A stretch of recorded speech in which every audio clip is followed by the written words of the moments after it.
That was a celebration toke. February 24th, the day the Canadian government was told by the courts to smarten up and do a better job of medical marijuana. I mean, heck, we've had medical marijuana for 40 years in Canada, and it's about time it goes right. Yes. Today in court, a class action lawsuit was decided against the US, against the Canadian government for many mistakes made by the MMAR program. Because of there are two programs in Canada, MMAR, MMPR. MMAR is the old program, medical access, MMPR, medical, I don't know. The old MMAR allowed people to grow. The new MMPR does not. Not only that, the government came through about a year and a half ago, 2 years ago, and put an injunction against any growing from the MMAR program that had been grandfathered.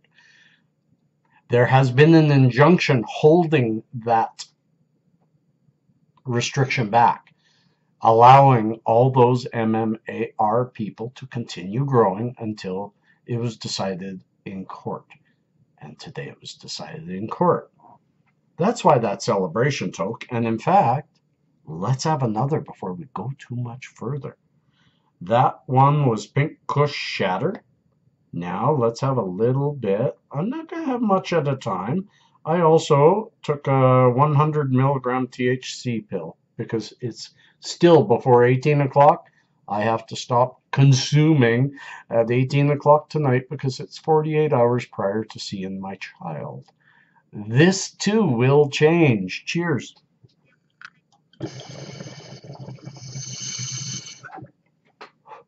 And why do I say this too will change? Let's go through this ruling today. This ruling, although does not deal specifically with family issues and when you can and cannot use your medical marijuana, but what it does is it really opens the door to the logic side, not the feels side, because facts don't care about your feelings, and neither do I. Facts are what we have to live by, and if the facts hurt your feelings, you have to live with the hurt feelings or learn how to change it, because a fact is a fact. And that's what happened in the courts today. The government laid down their decisions because of the facts that were put in front of them. They lambasted the current medical programs and said they gave them 6 months, gave the court 6 months. First, they said the ban on growing is demolished. However, they will give the government 6 months to develop new legislation that covers the following aspects. They must allow medical people to grow. That includes me. So by August, I will be growing. They must allow people to have other people grow for them. Think about the cancer patient that can barely move 4 hours a day and is taking medical marijuana. They're also supposed to look after their own plants. They can have someone grow for them. This is an important aspect in realizing the community aspect and the medical aspect of this, is that people require it as close to them as possible. Heck, if you could grow Oxycontin, I'm sure you would. But I'm going a little too far. So they told them that they have to allow all medical users to grow within 6 months. They also have to cease and desist the current program that forces users to go only to large producers, restricting our purchasing. In other words, they have to open it up that stop this licensed producer stuff. Change that. Better access. We have the right to purchase from anyone who can legally sell. And legally sell a legal product, anyone can, as long as they meet the needs of the local community's bylaws. which is the way our society works, not on the fear that kids might get it. The court threw away all the bullshit. They listened to the reality. So they said, you have to increase the ability for people to grow. What that's going to look like on the other side, will there be a limit? Knowing our government, yeah, they're probably not going to let little old me have 100,000 plants in my backyard. I might get to grow 3 or 6. I'll be happy with that. Should we be restricted? No, we shouldn't. But we also have to realize we're living in a society that will have. We also need our local municipalities to strengthen the regulations on businesses who are going to either become co-ops for growers or become patient access centers, such as apothecaries or pharmaceutical companies. They're going. What will this legislation look like? Not too sure, but we do know that increased access will have to become a part of it if they are to no longer direct people who get a prescription as to the only place they can buy. This is really, really big. This is a big day for those that were sitting around growing, thinking they're going to lose their license to grow and have to pay the exorbitant. It's expensive. It's an expensive medicine to keep yourself healthy, but being healthy is really important.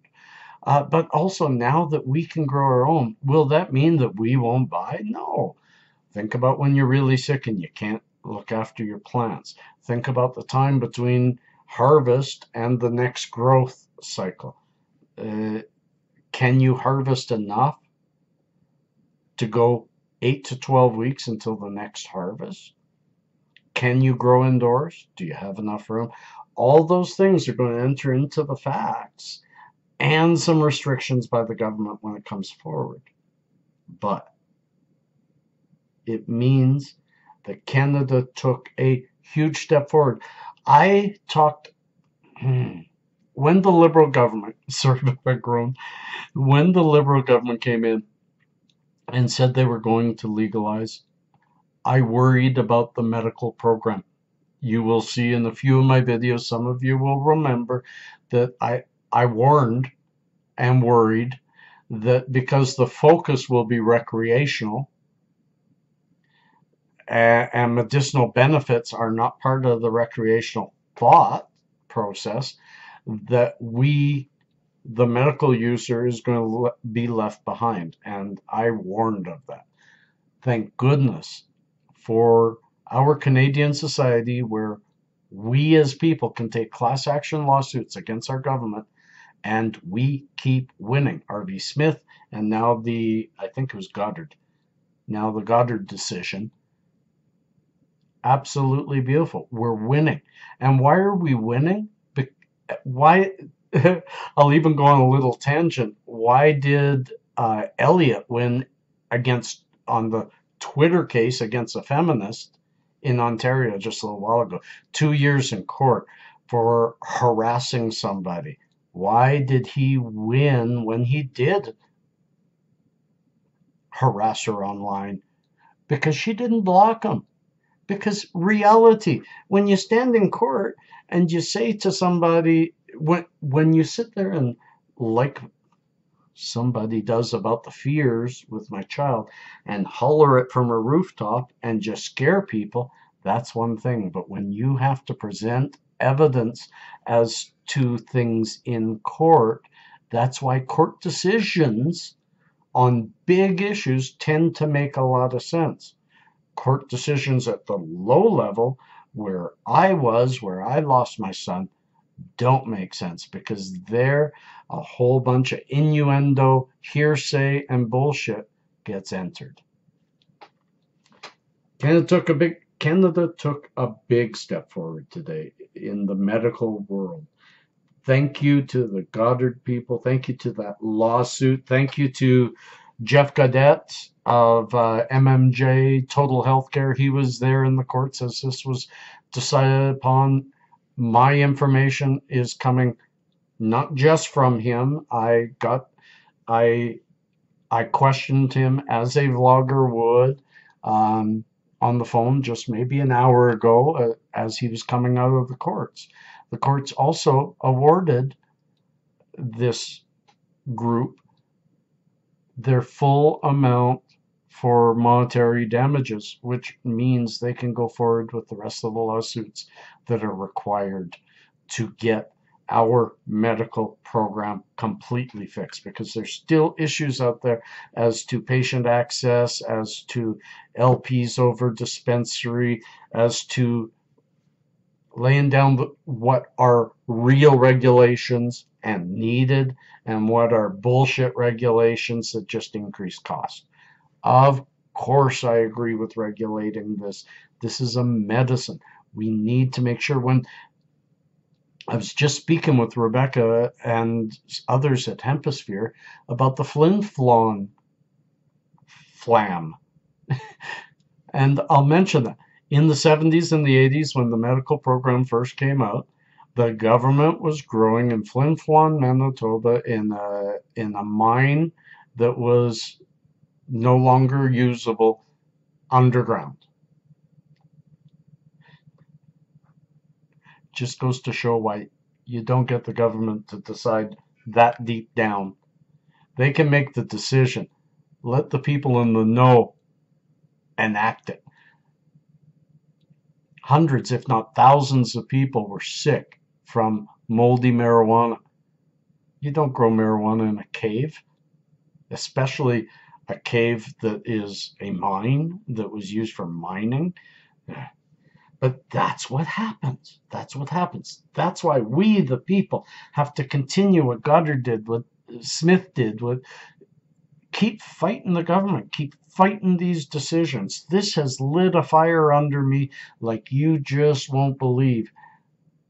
And I'm going to end it by saying to all of you who have been following my troubles, there's one thing that I always forget. I don't fight for me. I have never fought for me. I'm always out there fighting for the other person, for the other medical person, for the other civilly put down person, whoever's trampled on. I've always been a champion of the underdog, but I have always forgotten, and people need to remind me sometimes, that I too sometimes am an underdog and have to champion my own cause, even if it feels to me selfish. So I've lit a new fire under me. I'm going to a law society tomorrow, and I am going to find a way to protect my child better and get these restrictions off of me. Peace and cheers, love and harmony.